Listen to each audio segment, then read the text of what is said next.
আজকের রেসিপি লাউ পাতা দিয়ে চিংড়ি মাছ ভাপা। এর জন্য প্রথমে চিংড়ি মাছটাকে ভালোভাবে ধুয়ে ছাড়িয়ে নিতে হবে।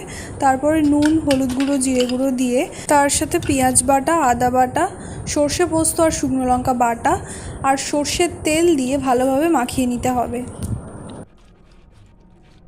মাখানো হয়ে গেলে কড়াইয়ের মধ্যে লাউ পাতাগুলো এরমভাবে সাজিয়ে দিতে হবে।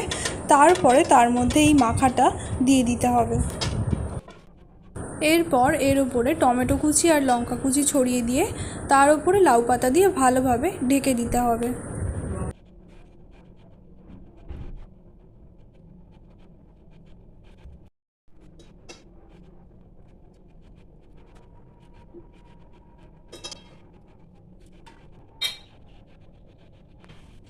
এরপর আধ ঘন্টা ঢাকা দিয়ে রান্না করতে হবে মিডিয়াম টু লো ফ্লেমে।